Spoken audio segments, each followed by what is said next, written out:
The rise of the Third Reich. One of the most brutal conflicts in history. Nearly 70 years after the fall of the Third Reich, the dark legacy of Hitler's regime still shadows the lives of its descendants. I'm responsible as my father's son for what has happened. Ich kannte niemand anders, dessen Großvater ein Nazi war oder dessen Großvater ein Verbrecher war irgendwo. Ich hatte das Gefühl, das ist irgendwie nur in meiner Familie so, weil ich wirklich von niemandem wusste, wo das auch so ist. I wouldn't even admit before to myself or anybody that I was feeling so guilty, since it didn't make any sense to feel guilty for myself, since I didn't do anything.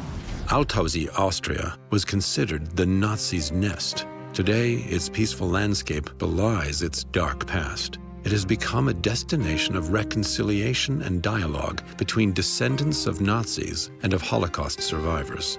Extreme judgment of my ancestors had anything to do with me cutting the line.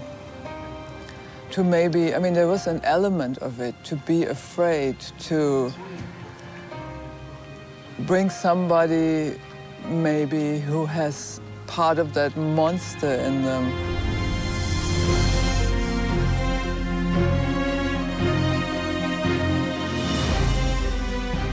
With the fall of the Third Reich, Nazi perpetrators and their families attempted to move away from their cruel history, leading lives that gave them the appearance of ordinary families. But the hard truth lies in wait. My father, every year for Christmas, he's standing there at the Christmas tree, singing festive Christmas hymn in his finest suits with this knight's cross around his neck. My mom had a tailor business. In our flat, in one of the big rooms, we had another family. She was like our housekeeper, and she was like, I called her mom too. So I grew up with a lot of love in different ways. I felt actually, in a lot of ways, fortunate to grow up in that family. I felt like a positive person, like anything was possible.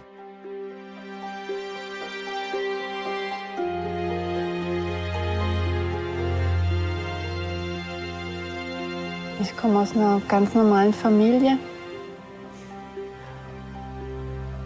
was immer auch normal ist, und hatte eine gute Beziehung zu meinen Eltern.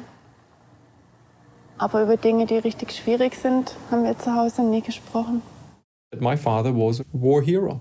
He was bearing this Knight's Cross, which was awarded to him for the accomplishment and one of the highest awards for a young mid-20 tank commander.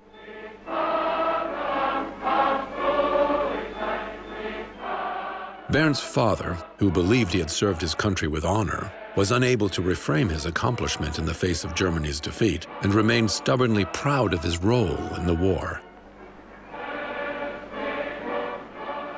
Trying to understand, specifically my father, who dedicated a lot of time to teach me, to make me a person. I looked up to him.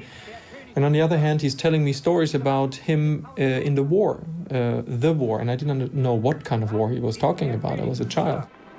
Diese Waffen schmiedet pausenlos das schaffende Deutschland für den letzten entscheidenden Kampf.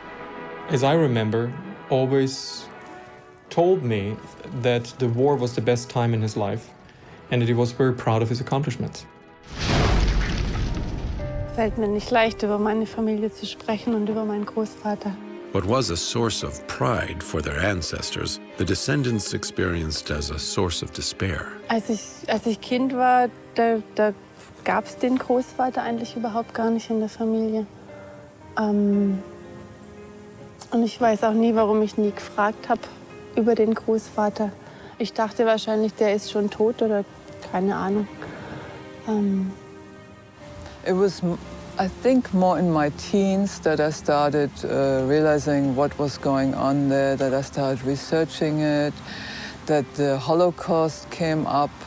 I mean, it was like something that was in the background that everybody knew, but nobody talked about particularly. Totschweigen, a German word meaning to make death disappear by silence. the realization, the slow realization what really happened, that shaped my life from very early on. The tacit denial of the past by their families did nothing to protect the descendants from it. The next generation awoke to this brutal and terrifying knowledge, unprepared, overwhelmed, and suddenly alone. There's a few key things I remember, like that we were watching TV and there was a documentary on the Holocaust. And my grandmother said, "It's all lies, it's all lies." And we went like, no way. My brother and me, we were very angry at her, I remember. The realization by subsequent generations of what their ancestors had done was often belated and shocking. Als wir in der Schule über den Holocaust sprachen, war ich eh schon komplett schockiert. Aber irgendwie war das schon abstrakt. Die Nazis waren irgendwelche Monster oder Täter.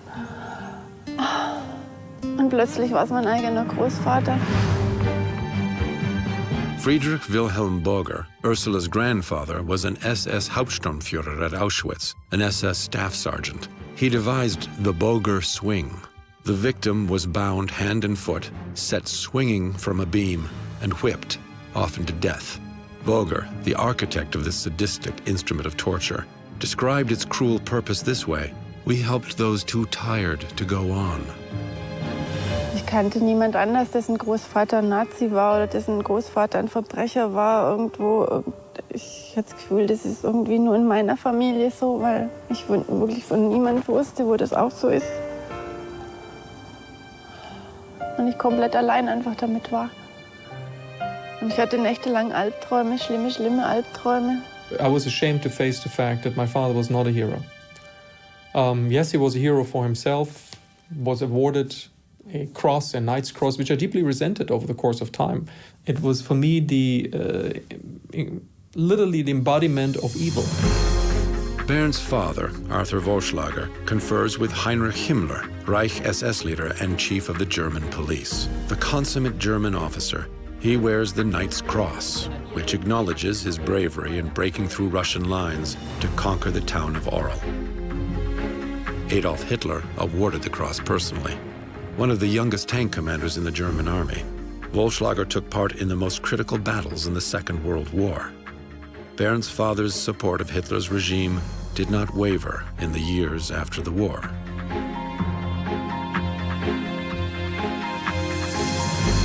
There was this discrepancy. My father, who provided me, supposedly should provide me the values and the guidance in life and be my father, and the father whom I despised. My grandmother, she was very uppity, like always thinking she was better than everybody else, and I really disliked her for that. It wasn't particularly about Hermann Göring, but I knew she sort of represented that family. To be a descendant of Hermann Göring means to belong to one of the most influential families in the Third Reich. Göring was the architect of the Gestapo, the Nazi secret police, commander-in-chief of the Luftwaffe, Germany's Air Force, and as Hitler's designated successor, he was second in command in the Third Reich. It was Göring who authorized the final solution to the Jewish question. He was Betina's great-uncle. She was born 10 years after his death. And most of the time I spent with my mother because my father worked in a town outside Bamberg. And I remember her saying, "Why do you have to poke in the past?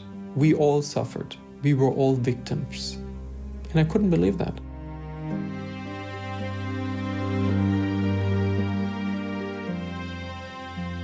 At the war's end, the German populace was faced with destruction, confusion, and a scarcity of food.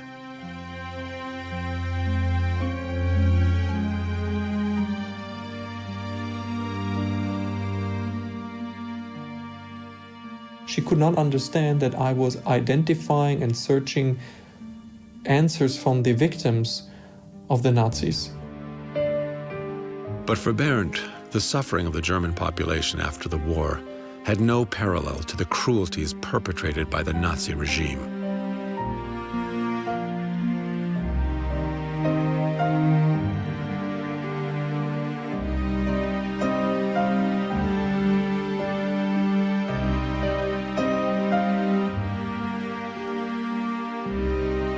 My father comes from Poland, and he was born in 1912 and was a sculptor in Paris in the mid-1930s. He went back to Poland to try to save his parents as the war broke out.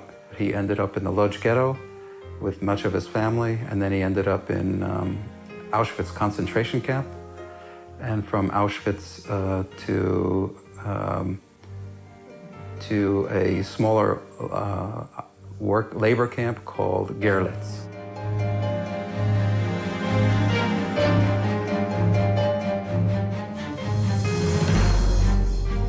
And in his family, many people were murdered, but he survived. When the war ended, Samson's father and brothers were reunited at a displaced persons camp in Germany. This family photo was taken there in 1946. Samson's mother, Greta, endured extraordinary suffering. Her story of survival is both miraculous and harrowing. My mother also went to Auschwitz, and she went from Auschwitz to a small division of Gross-Rosen, and then from Gross-Rosen to Bergen-Belsen. So she spent about 2 years in concentration camps.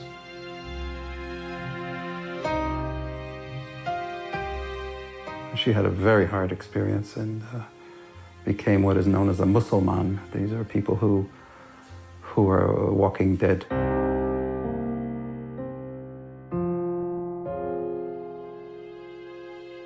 Their hair stops growing and their fingernails stop growing and they're almost dead. And she developed typhus and was unconscious and was placed in a pile of dead bodies in Bergen-Belsen by the Nazis. And then the war ended and the British arrived.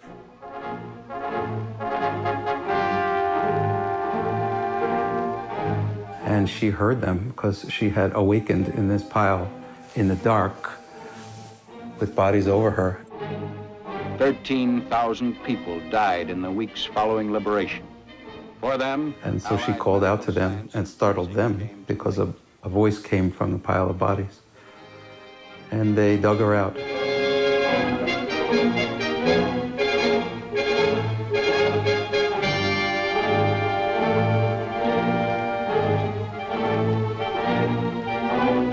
Her parents, both parents were murdered, and multiple other family members were murdered. Greta was orphaned. In 1947, Greta emigrated to the United States, where she met Samson's father. Two lives shattered by a cruel past came together to create a better future.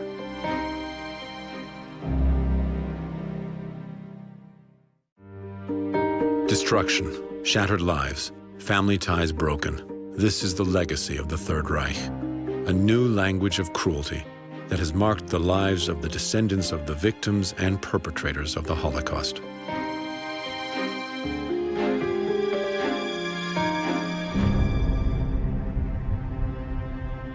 While the perpetrators indulged in silence and denial, their descendants struggled with knowledge of these dark truths, absorbing the guilt, shame, and pain for deeds they never committed.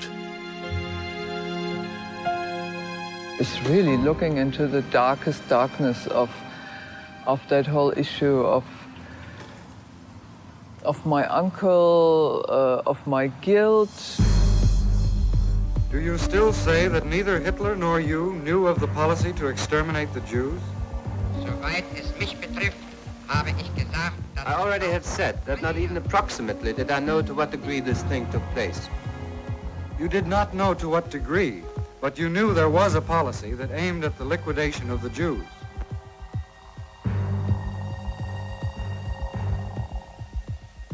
Nein, auf die Auswanderung der Juden und nicht auf ihre No, not liquidation of the Jews. This document, dated July 31st, 1941, states plainly that Göring gave written authorization to SS Obergruppenführer, Chief of the Reich Main Security Office, to make all necessary preparations for the final solution to the Jewish question, the systematic genocide of 6 million European Jews. As for the individual, Wilhelm Hermann Göring, guilty of conspiracy, crimes against peace, war crimes, and crimes against humanity. Death by hanging.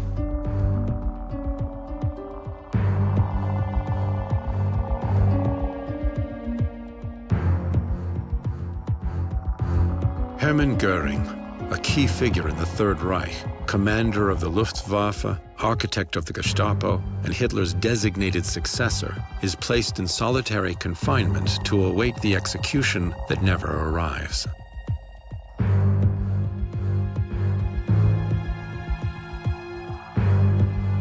Göring committed suicide by swallowing a cyanide capsule smuggled into his cell the night before his scheduled execution. Believing himself a martyr, he is alleged to have cautioned the prison warden, "I will go down in history, don't you forget that." After such catastrophes, the first generation is not able to cope with them. Then they are transmitted subconsciously to the next generation and then to third and fourth generation. It can go on many generations. Grandchildren and great-grandchildren, although they are innocent, but they carry the guilt within them, or the shame also, to belong to such a family, and they try to cope with it. My father was a tough father. I could never address him as daddy. I could never hug him. I could never kiss him. I was told that I had to be a German. I had to show no emotion. Crying in front of him was a major cause for punishment. I had to be tough. I had to be better. I had to achieve. And I would call it tough love. Deep in his heart, he was loving me. I knew that. But he didn't show it, and I was not allowed to show it to him. Bernd's father's expectations of his son corresponded to what the Nazi regime had expected of him. The Nazi agenda was expressed in all aspects of German education.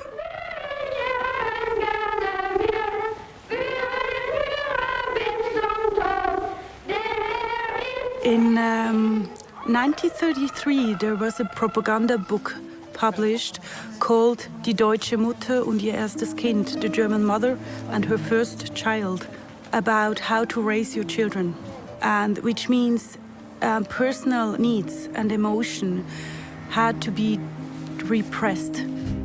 Well, my great-grandfather was an officer in the Franco-Prussian War. My grandfather was an officer in the First World War. My father was an officer in the Second World War. This was a family of officers serving their country. In addition, my father, very early on, was sent to a boarding school, which was created right after Hitler's rise to power, which was called the National Political Education Institute, NAPOLA. And NAPOLA was, I would call it the West Point for Nazis, for future leaders of the new Germany, to modify that, future leaders of the new Germany, that the Nazi party had envisioned the Übermensch, the Superman, and it was very tough education, extremely rough, and he told me about that. And actually he was proud that he was able to go through this education, and he expected for me to be as tough too. The educational system during the Nazi period was based on a pedagogy which promoted racial superiority of Aryan characteristics above all others. A system that promoted the dehumanization of the other and produced individuals who were committed to and supportive of the atrocities perpetrated by the Nazi regime. When I was drafted to the German military, mandatory draft in the time of the Cold War, and I refused. I wrote a letter back to the draft board claiming that I'm a conscientious objector, based on the fact that I don't want to serve in the same army like my father served under an army and serving in a demon. And he was not upset at all. He just asked me, why are you doing this? I don't want to do what you have done. He wrote a letter to the draft board, which I still have today. My name is Arthur Reinhard Wollschläger. I'm a lieutenant colonel in the German army. I served my country, but my country abandoned me after the war. I don't know for what I served. And I don't want my son to go through the same experience. I often thought about the issue of closure. How can I reconnect with my father in what shape or form? I can't physically because he's dead. And we broke up literally physically. I parted from the house. I emigrated to Israel. First of all, his only son became a Jew after a long process. I emigrated to Israel immediately afterwards. I disconnected from the family totally, physically, and we never saw each other. The descendant of a line of proud German military officers, the son of a staunch Nazi, refuses to serve in the German army, converts to Judaism, and immigrates to Israel, where he serves in the Israeli army for 2 years as a medical officer at the rank of captain.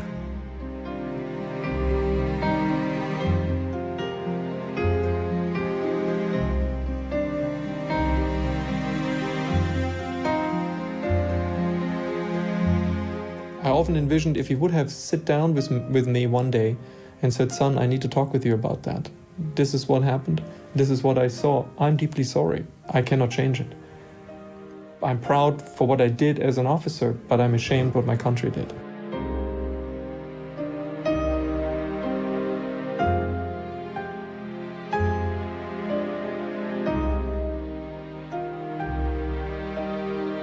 There was a way, and I wish my father would have at least after the war understood that it is time now to make clean house and to say, I made a mistake. I have to live up to the fact that whatever I did was not right.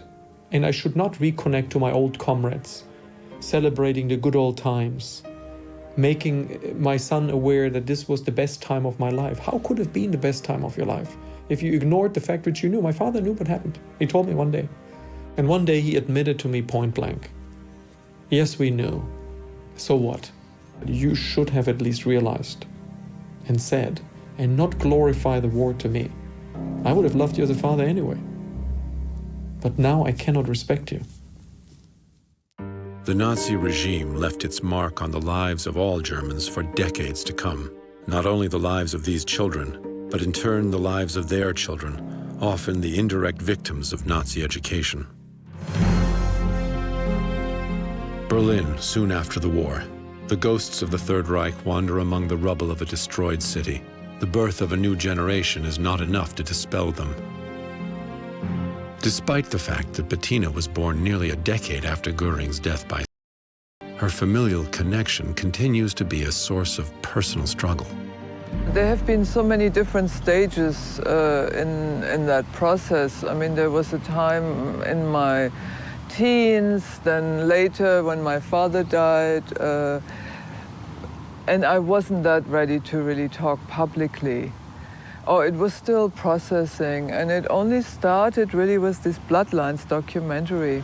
Betina's deeper understanding of Hermann Göring's role in the Holocaust began many years later with her participation in the documentary Bloodlines, an exploration by filmmaker Cynthia Conop, in which Betina engages in conversation with artist Ruth Rich, whose brother perished in the Holocaust. That's a gas, yeah? Mm-hmm. We called that one the final solution. She pushed me to a place that I probably would have never gone by myself, which is really looking into the darkest darkness of that whole issue of my uncle, of my guilt. So the nice part of you is also the nice part of him. Yeah. But there's something lurking. And there's part of that that's also in me, that's capable of doing that. All of that. Together, Betina and Ruth came to a deeper understanding of the history that so impacted both of their lives, opening a path towards healing. Feel.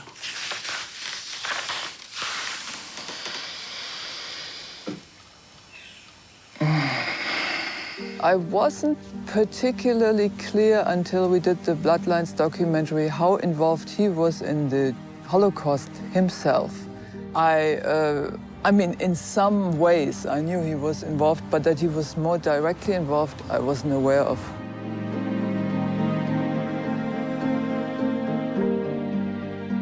While participating in Bloodlines, Betina became aware of her ancestors' pivotal role in the final solution. The fear that this connection might express itself in her life affects her most intimate and personal decisions.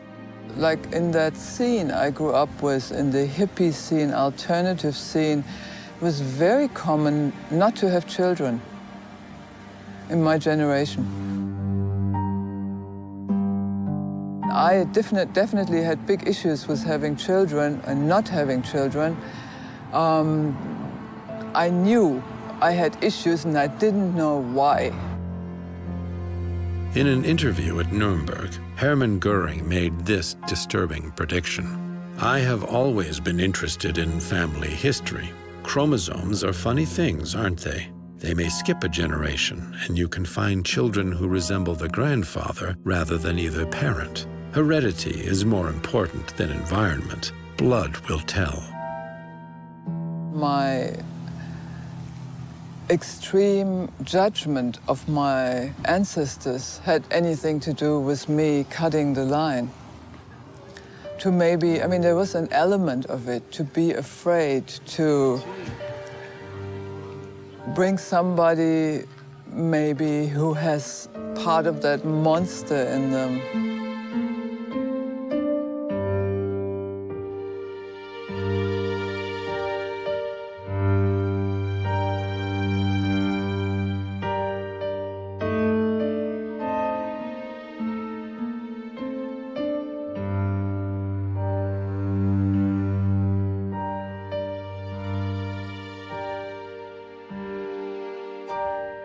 There seems to be a lot of ghosts still around. Ursula Borger has carried the heavy burden of her family history and remains haunted by nightmares as she confronts the ghosts. Als ich 13 oder 14 Jahre alt war, sprachen wir in der Schule über den Holocaust. Und mein Lehrer hat erzählt, dass sein Vater oder Großvater im Holocaust umgekommen ist. Und es hat mich sehr berührt und sehr bewegt. Und ich bin nach Hause gekommen und habe es meiner Mutter erzählt.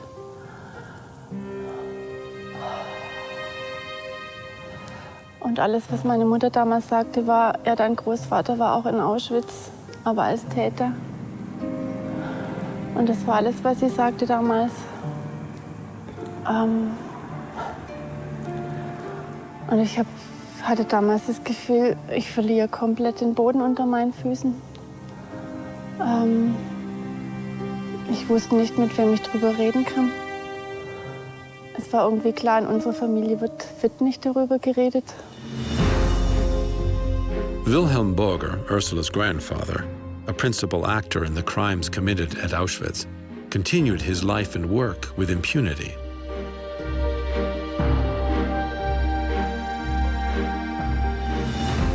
For more than a decade after the war, he worked as a clerk at Heinkel, producers of German motorcycles, near his hometown, until the day he was arrested in 1958.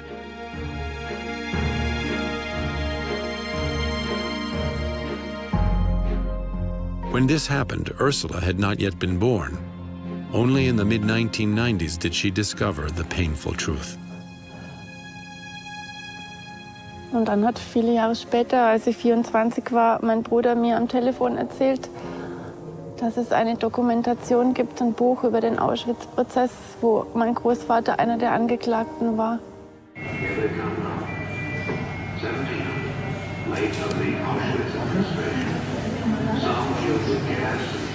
In 1963, the Frankfurt Auschwitz trial brought the criminals of Auschwitz to justice, among them Wilhelm Borger. As he entered the courtroom, Borger remained unrepentant and embittered, even in his last moments of freedom.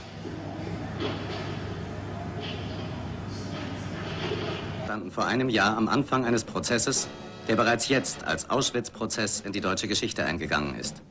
24 deutsche Männer haben sich seit einem Jahr vor einem Frankfurter Schwurgericht für ihre Tätigkeit in der größten bisher bekannten Menschenvernichtungsanlage zu verantworten. Der bisher umfassendste strafrechtliche Versuch, ein Stück deutscher Vergangenheit zu bewältigen, kreist um die Konzentrationslager Auschwitz und Birkenau. Und musste dann realisieren, dass mein Großvater nicht nur irgendein Täter in Auschwitz war, sondern einer der schlimmsten Folterer in Auschwitz war.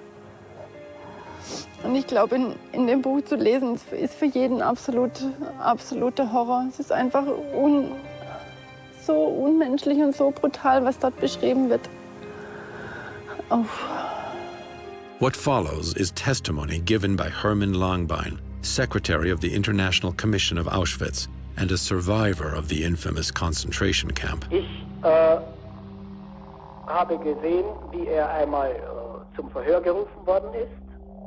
Und ich habe ihn gesehen, wie er zurückgekommen ist. Er war auf die Schaukel gespannt. Und entschuldigen Sie, wenn ich das jetzt so schildere, seine Geschlechtsteile waren derart geschwollen, blau und grün, als er zurückkam, wie ich es mir nicht hätte vorstellen können, dass das überhaupt möglich ist. Die Spezialität vom Boger hat darin bestanden, dass er eben auf diese Körperteile besonders seine Schläge gerichtet hat. In her testimony, Frau Boger depicts her husband as a good man and claims to have known nothing about his role in the SS or at Auschwitz. Frau Boger, wie lange sind Sie jetzt verheiratet? Ich bin ca. 24 Jahre verheiratet. Wenn Sie jetzt zurückblicken nach 24 Jahren, wie beurteilen Sie Ihr Familienleben? Das war sehr gut und wir haben sehr harmonisch gelebt. Waren Sie zusammen mit Ihrem Mann in Auschwitz? Ja. Ja, wie beurteilen Sie die Vorwürfe, die Ihr Mann jetzt gemacht werden? Ich kann mir das nicht vorstellen, dass er das alles gemacht haben soll. Mein Mann war zwar sehr genau, aber dass er Kinder ermordet haben soll, wo er selber Kinder hatte und dann nach Hause kam und ein sehr guter Familienvater war, das kann ich mir nicht vorstellen. The defense strategy was to prevent the Nazi defendants from testifying. Weit über 100 Sitzungen hat das Gericht nun hinter sich. 3-mal in der Woche beginnt pünktlich um 8:30 Uhr die Verhandlung. Sie dauert bis 16:30 Uhr, unterbrochen nur durch die Mittagspause. Wie immer werden die Anwesenden von Richter Hofmeier namentlich aufgerufen. Häufig schon kam es in der Vergangenheit, die meisten Angeklagten verweigern fast immer die Aussage. Die Kameraderie unter den SS-Männern hält auch noch in der Hauptverhandlung. Keiner belastet den anderen. Und das sicherste Mittel dafür, Aussageverweigerung. At no point did Boger accept personal responsibility, claiming rather that he was only following orders.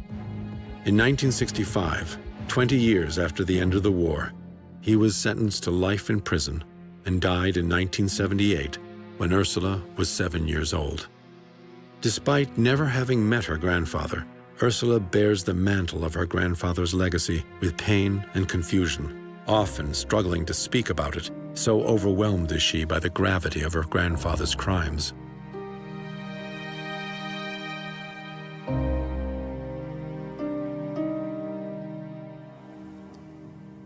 Und wieder wusste ich nicht, mit wem ich darüber reden soll, wem ich das jetzt erzählen kann, weil ich mich so geschämt habe, dass ich eine Enkelin von Wilhelm Boger bin. Ja. In 1992, the psychologist Dan Baron, born and raised in Israel, the son of German-Jewish Holocaust refugees, organized what became the first encounter of sons and daughters of concentration camp survivors with sons and daughters of Nazi perpetrators. Samson Munn's participation in these workshops became the model for the work he would continue in the Austrian Encounter. Since 1992, I've been involved in several different dialogue projects. Sons and Daughters of Holocaust Victims, meeting with sons and daughters of Holocaust perpetrators. And I decided that I had an emotional responsibility, and so I decided that I would create a dialogue myself.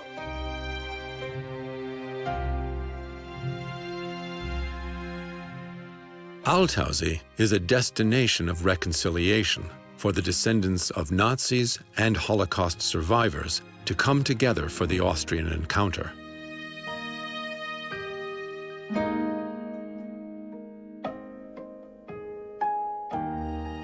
These were not randomly chosen people. These were people chosen who were open to have discussion, open to speak, and open to listen. Under the terms granted to ensure the integrity of the dialogue, we were given unprecedented access to the Austrian Encounter. Es werden eher umgekehrt sehen, dass Deutschland einen Gewinn hat, wenn sie anerkennt, dass ihr Nachfolger oder Nachfahren. Der Grund war der, dass ich circa 10 Jahre vorher mir die Frage gestellt hat, ob mein Vater ein Mörder war, weil er als Nationalsozialist im Zweiten Weltkrieg. It was the first time of my life, so I was 49, that I got a chance to tell my story to people who were willing to listen. And in the end, Samson, he took me in his arms, and I think that was one of the most healing moments in my life, just to be embraced and, yes, accepted. And, yeah. There was no religious orientation. This was not a psychotherapy session. There was no fee. There was no historical bias. There were some ground rules. People had to agree that, in fact, the Holocaust occurred. People had to agree that, in fact, Jews were mostly victims. People had to agree that, in fact, Germans were mostly perpetrators. It's not their guilt, but it's their responsibility to remember the history and also to talk about stories which were suppressed. For a dialogue to be utterly genuine, it occurs best when there is little or no agenda. So the people there, their lives are the agenda. Das hat für mich vorher, war das unvorstellbar. Mittlerweile konnte ich das eben 11 Mal miterleben. Und das Umwerfende ist, dass es jedes Mal anders ist, dass jedes Mal was Neues dazukommt. Nicht nur, dass ich es immer wieder anders erzähle, sondern dass ich auch vom Samson und von anderen Teilnehmerinnen und Teilnehmern immer wieder neue Aspekte höre. Some people may have deep concerns about pain. They feel emotional pain, or guilt, or shame. Kind of guilt I felt being a grandchild of perpetrators, and more complicated situation because my mother is French, so I was of both sides in a way. Some people may dwell on issues of chance. You know, does one survive in life or in the Holocaust because of skill, or does one survive because of luck? What happens in your family trust? Can children trust their parents if they see their brother or sister killed? Typically, you trust your parents to protect you. So, if your parents can't protect you and your brother or your sister is killed, what does that mean for your own existential philosophy? In my case, I never had grandparents, right? They were all dead, all murdered before I was born. So I have many absent roots. The children of Holocaust perpetrators feel poisoned roots, damaged roots. Maybe some of them might be reluctant to have children because they might pass some poison through these roots.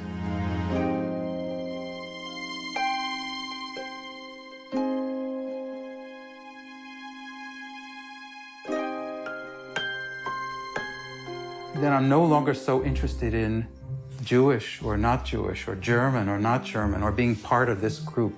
I'm no longer interested in the tribalistic benefit to me of aligning myself with Jews. I'm more interested in aligning myself with humanity. It's everyone's responsibility to step forward.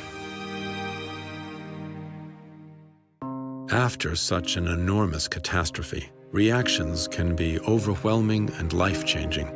Bernd converts to Judaism. Betina has herself sterilized. Ursula struggles every day with guilt feelings. But hope comes to the aid of the descendants in the form of dialogue. Through experiences like the Austrian Encounter, the two groups meet, exchange ideas, and set off again, renewed. Auschwitz, Poland. The March of the Living retraces the steps of the Jews who perished in the camp. For those whose ancestors were the perpetrators, the ground beneath their feet has a powerful gravity that forces them to stare at a glaring truth. This is my first time here in Auschwitz. What it means to be here is to face actually the actual destruction, the reality of the mass killing. I mean, this is the presence of death. What I, as a member of the German people, what my people did to other people, and what my father is responsible for, and that's hard to swallow.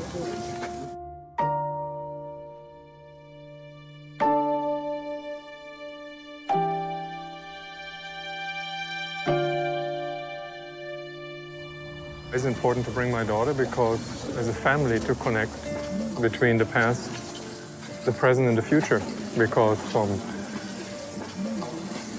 from death comes hope, from destruction comes creation. I feel very honored to be walking through these gates and to be able to come out of these gates alive, as many people haven't. But I'm also very sad. So it's a mix of emotions.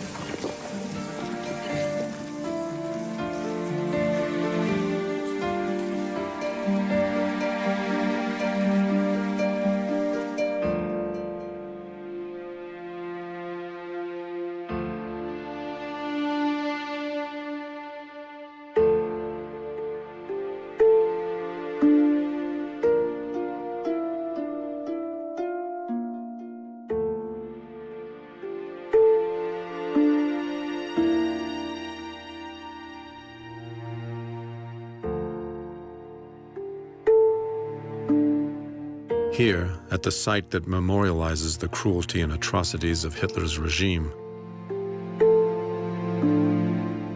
there is a stillness and quiet.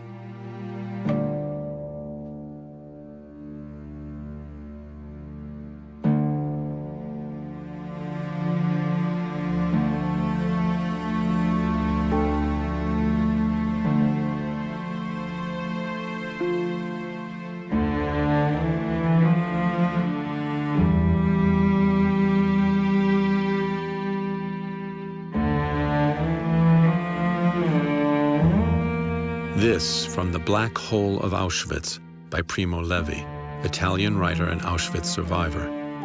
Auschwitz is outside of us, but it is all around us. The plague has died away, but the infection still lingers, and it would be foolish to deny it. The rejection of human solidarity, obtuse and cynical indifference to the suffering of others, abdication of the intellect and moral sense to the principle of authority, and above all, at the root of everything, a sweeping tide of cowardice, a colossal cowardice which masks itself as warring virtue, love of country, and faith in an idea.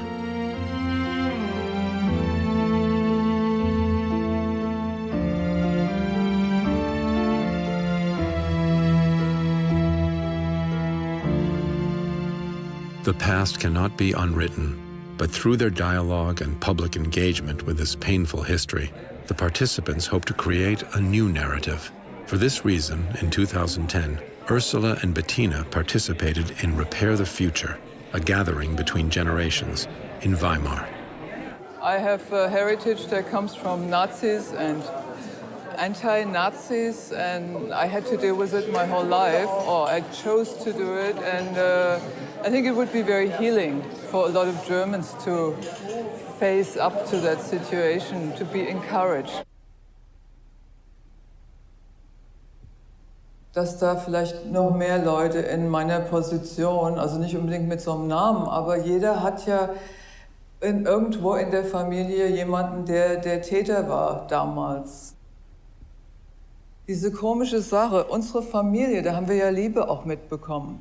Also haben wir Liebe und dann Mord und Totschlag gleichzeitig. Was macht man denn damit? Naja, also es ist eine längere Geschichte, die ist nie zu Ende, glaube ich. Aber ich hoffe, dass das sehr viele andere, vor allem Deutsche, von uns, den nächsten Generationen, dass das vielleicht als Beispiel hilft, da mal reinzugucken. The painful legacy of this time still shadows the lives of the descendants, as it shadows all of our lives. When confronting the darkest darkness, the impulse is to look away, but only if we hold our gaze and reside with this terrible truth can we move forward.